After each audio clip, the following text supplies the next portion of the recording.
picture, that does. That's the picture they ought to see. Local commissar, club in hand, arguing for votes. Not quite right. I'm sorry. I don't need cudgels to back up my beliefs. I shall be able to demolish any one of your arguments by sheer intellectualism. That'll be the day.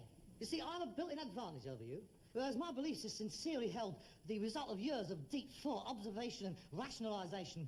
Your particular brand of squalid, nasty, anti-social opinion is directly attributable to a basic desire to get right up my shonker. And get stuffed. Oh, hello. Oh, here's the public school coming at him again. Now, don't you try and tell me why I think the way I do. I've been a Tory ever since I left school. At 8, wasn't it?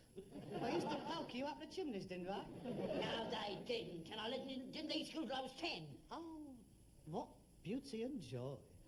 The richest empire the world has ever seen, benevolently bestowing its largesse on a flower of its youth. Compulsory education to the age of 10. The mind boggles. Really, I fail to understand why you chose this profession. I mean, surely, with the education like you've got behind you, it must have been a toss-up between the church, the army, or the Foreign Office. Oh, just think, you might have been our ambassador to the United Nations. We've been at war with a lot of them by now. Yeah, you make me sick, the lot of you. You want it all on a plate, don't you? You don't want to work for it. You want the government to do it all for you. You'd have somebody to blow your nose for you if you could. Well, you ain't done so bad out of us. You would have had a set of choppers if it hadn't been for my party. I'd still be cutting up your food for you. Oh, God, look at the stuff you've had out of us since 1948, and all for nothing.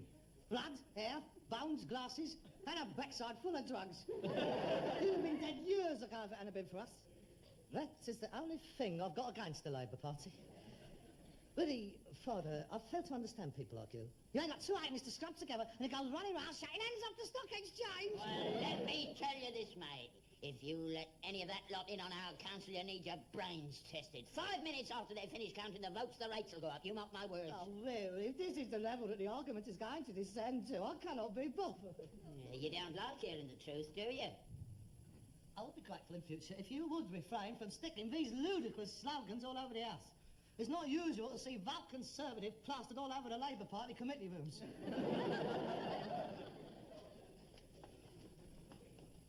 What did you say? You heard. I have offered these premises as chairman of the local party for the committee rooms for the ward meeting to be held here tonight.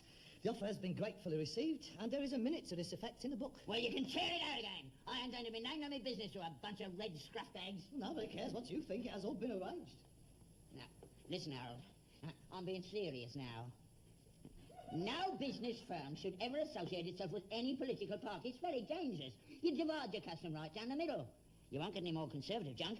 You'll be left with Labour junk. And everyone knows Conservative junk's better quality than Labour junk. That is exactly what my party is trying to put an end to. We want to see the day come when all junk is equal. When no one can tell a man's background from what he chucks into his dustbin. In any case, Father, if you are worried about our public image, you could go a long way to restoring it yourself. How? Try abluting yourself occasionally. Wash yourself. Look at your neck. It's disgusting. I washed my neck this morning. Well, take your muffler off next time. I'll just loosen it and move it up and down. Teddy wouldn't like that, would he? He washes himself, don't he? Now, come on. I've a lot to do, very little time to do it. Come on. I want this to be the best meeting we've ever had, a thing not to be missed. I've got political ambitions, Dad. I suddenly got the bug. Well, if they meet round here, they'll all have them. We haven't got them back again, have we? I had the sulphur candle on the go all last week. We can't have them sort of things jumping around in a ward meeting. That spelled political suicide for me. What are you talking about? I thought I made myself clear. Look, Dad, I can make my mark in politics. I know I can. See, the situation is wide open for a man of ideas and action that going down and galvanise them. The agents noticed me. He was most impressed recently when I expounded my thoughts on Kashmir. Well, Gordon Bennett just don't know something about that. We've been collecting it for years. I'm talking about a country, not a bleeding pullover. Place. That's your lot again. If the Labour government hadn't given India back, we'd never have had any of this problem. Of course, you know, don't you? I mean, you have spoken to them, haven't you? I've spoken to the little bloke comes round here selling ties. He says it's the worst thing ever happened to him when we left. What's he got to do with it? He was born in Cardiff. He ain't say anything to flog you a few ties. Ah, you know it all, don't you? Anything I say is rubbish. So Enoch Powell and Heath and Morgan and Hogg, they're all idiots as well, are they? No, I didn't go as far as to say that. They are intelligent men. They are misguided. They've read the wrong books, that is all. Oh, well, that's them scrubbed out, isn't it? The minute the word goes round Westminster that Harold Steptoe's given them their thumbs down, they're out, they've had it. I bet old Heath's glad he plays the organ.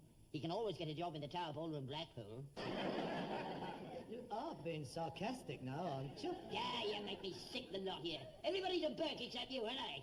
I've been listening to you for years. Chat, chat, chat, chat. Never done anything, just chat. Not at all. I have been biding my time. Fame achieved before 40 is often a transitory thing. You look at General de Gaulle. He didn't push himself. He just waited, as I've waited, sitting there in his uniform at Colombo des Glazes. So one day, the call come, and he was off. Well, there's a bit of a difference between General de Gaulle and Corporal Steptoe. Hitler was a corporal, so was Napoleon. Look, mate, corporals make it on abroad, but they don't get on in this country. And why not? Because we as riddled with class discrimination. I've been trying to fight against that all my life.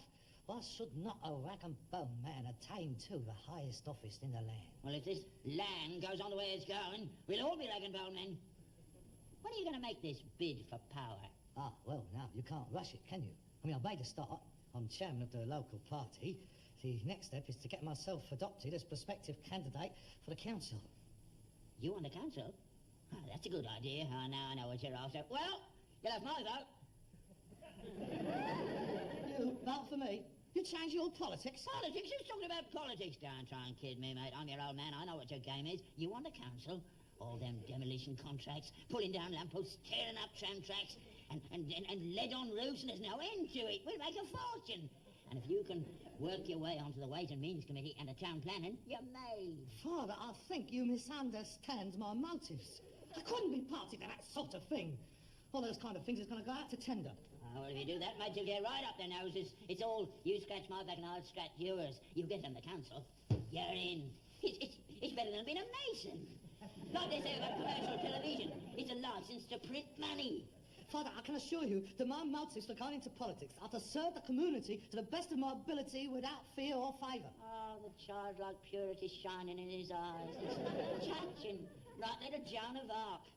They'll have you, mate. They'll carve you up. You mark my words. They'll be lighting the faggots under you inside 3 weeks. Oh, we shall see. It'll depend on tonight. You see, it's not just an ordinary meeting. The agent is coming round. That's the first item on the agenda tonight, you see, selecting the nominee for the council.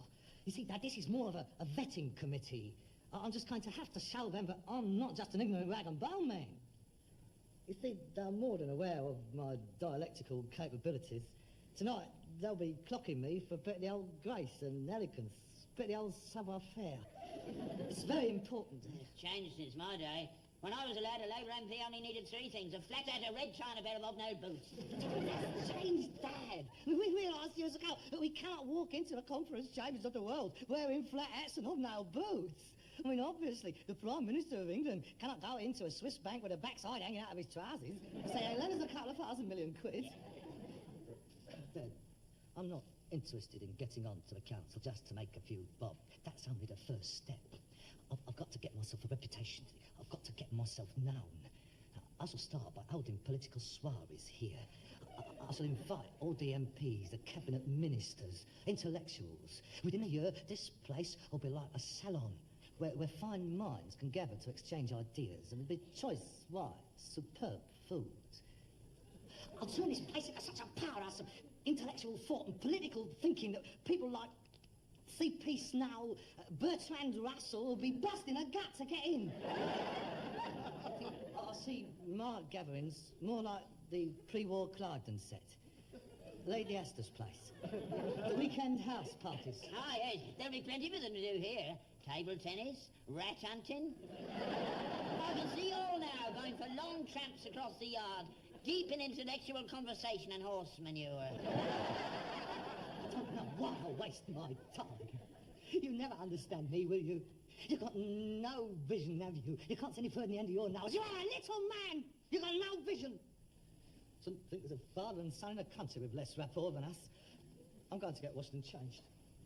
You might as well make up your mind to the fact that before the evening is over, I shall be candidate for the Ravensbury ward. More like a candidate for the psychiatric ward.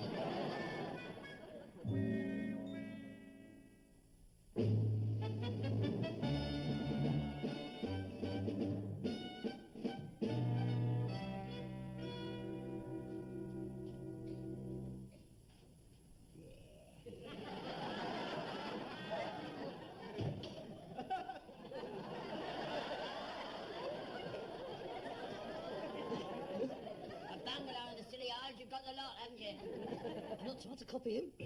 It's a perfectly good raincoat, that's all. I've just been out to get some wine. Look, if you're going to stay charity, you can up it straight away. No, this is very important to me, Dad. Are you going to behave yourself? I might do, and then again I might not. I'll see how the mood takes me. And I'm warning you. If I'm ejected out of my own house, I'll limp straight down to the local newspaper, which I don't have to tell you, seeing as how you blow your top every time you read it, is dead Tory. I can see it now. Local Labour candidate throws father out on street. Read all about it. But don't interfere, understand? Please. Oh, there we are. Oh, please, Dad, don't mess it up for me. Good evening, comrade. Good evening, comrade. Do come straight in. Sit. Thank you. Comrade. Good evening, comrade. Comrade.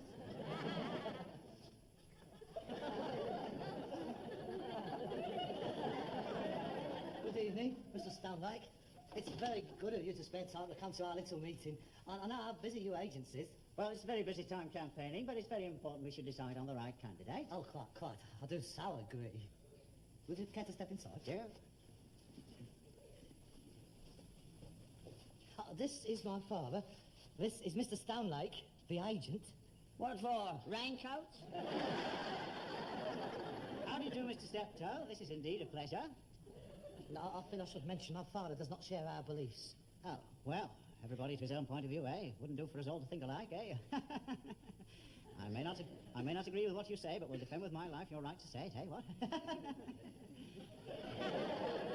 Oh, yes, I respect everybody's point of view. Why, some of my best friends are Tories, eh? Yes, well, shall we begin? Oh, yes, indeed, I think we ought to get started. Oh, yes, of course. Please do sit down. Thank you, thank you, thank you.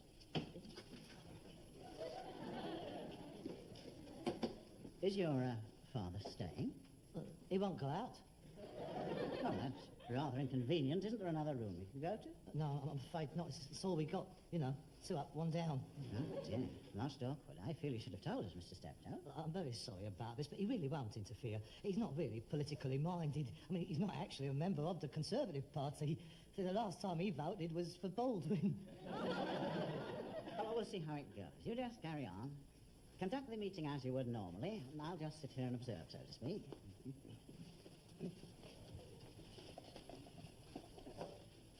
Good evening. Good evening. Comrades. I declare the meeting open.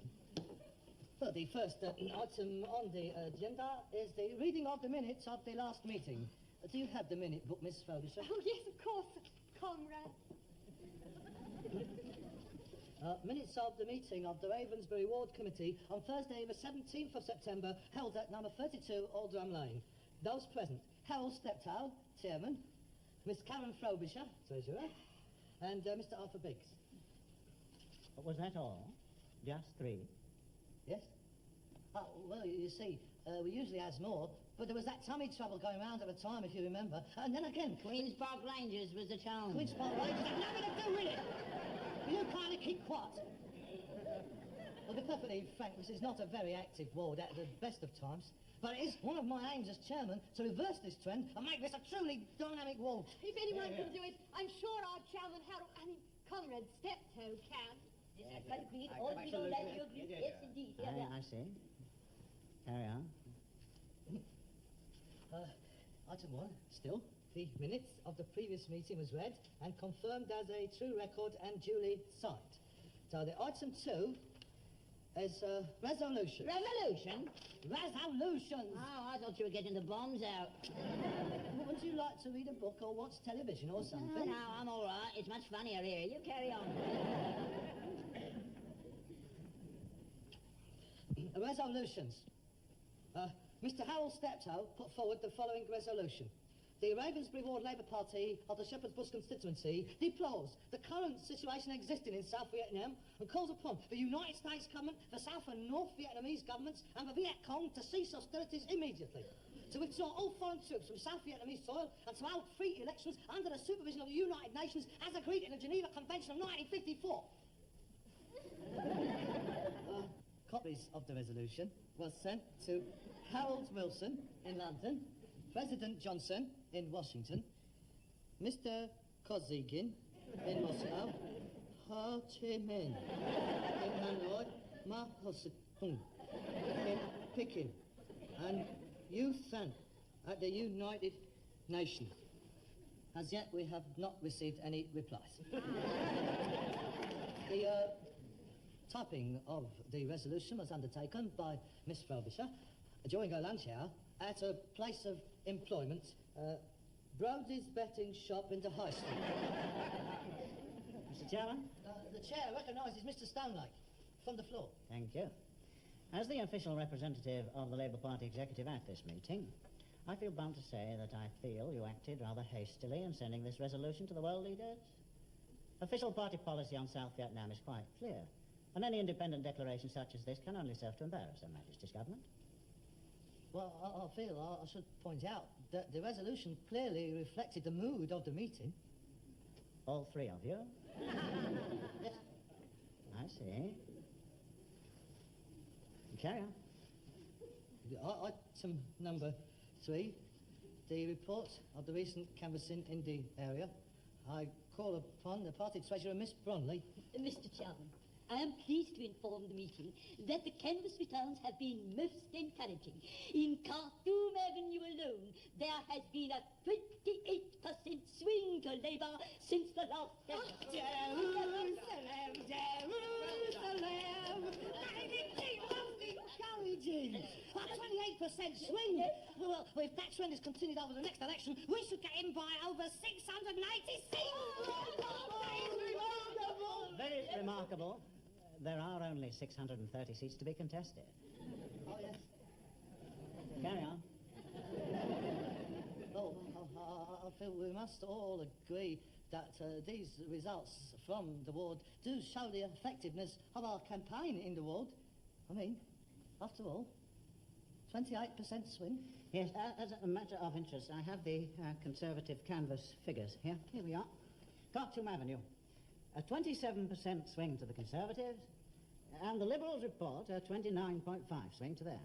That's impossible. No, these figures is correct. I went round canvassing myself. What night stick around? Tuesday. Oh, there you are then. Riviera Police. They'll say yes to anyone when that's on to get rid of them. That's not true. I'm afraid your father is quite right. Experience will teach you not to base everything on your canvass returns. Carry on.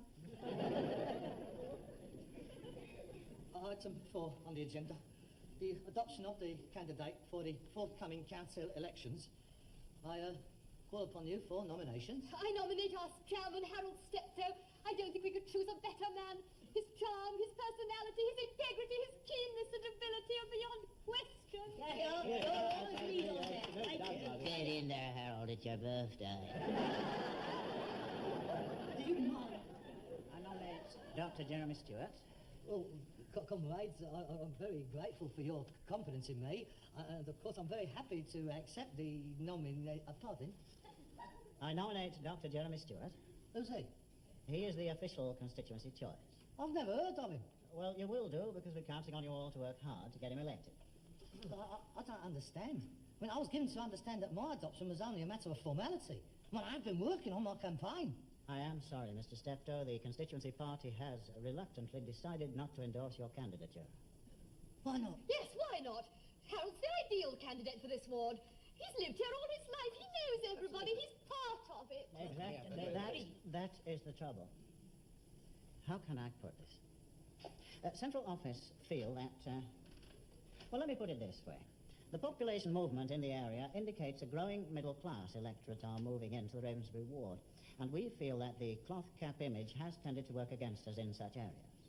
It is essential that our candidate should have, shall we say, a wider appeal than perhaps that which Mr. Steptoe might project. How dare you call my son a scruff bag? I didn't mean to infer. He's not good enough for you. You don't want a rag and bone man. I didn't say that. Please, Father. You stay out of this. I'm not going to have a toffee-nosed red poof coming into my house. How dare you? My only interest is in winning this seat for the Labour Party. We consider that Dr. Stewart embodies everything we wish to project. He's young, university education, respectable practice, the perfect image. This is a very vital seat, and we cannot feel certain of winning it with Mr. Steptoe. Marginal seat, could swing either way. I know which way yours seat will swing when I put me boot of it. This is Labour Party business, and I'd be very much obliged if you creep out. This is my house, and I'd be very much obliged if you get out. I resign. Yes, I resign. I think... Sorry. listen to me, please. For the sake of party unity, I will withdraw my name, and I will offer my full support to Dr. Stewart, and I will do my best to get him elected. Harold Steptoe, the noblest rag and bone man of them all. Party won't forget this, comrade. Thank you. Well, if there is no other business, I'll declare the meeting closed. Anybody care for a condensed milk sandwich? No, I don't think so. I have another meeting myself. An agent's work is never done, eh? Anyone care for a lift? Oh, no, thank you. No. Good night, Mr. Steptoe. I'm so sorry. Good night, comrade. Good night, Mr. Steptoe. Good night. Good night, comrade. I thought you were magnificent, Harold. That was a tremendous thing you did in there. Thank you, Karen.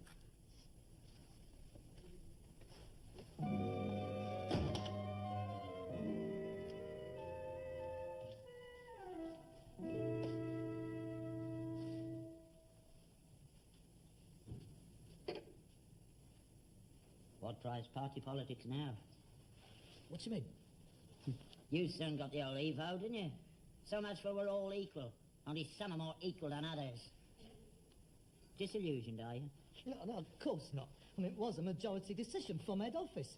We must abide by it. Yeah, abide by Oh, you it. don't understand, do you? It's not just a party, Dad. It's more a way of life. What a Oh, way you're of life? politically naive, you are. Me? How about you? He was against the bomb once Gates was in, now he's all for it. We cannot walk naked into the conference chambers of the world. Well, why did he cancel the TSR till? Now, Macmillan cancelled it before we did, then he brought it back again 2 years out of date. What about the blue streak, then? What about the blue Well, what streak? about it? Well, what about it?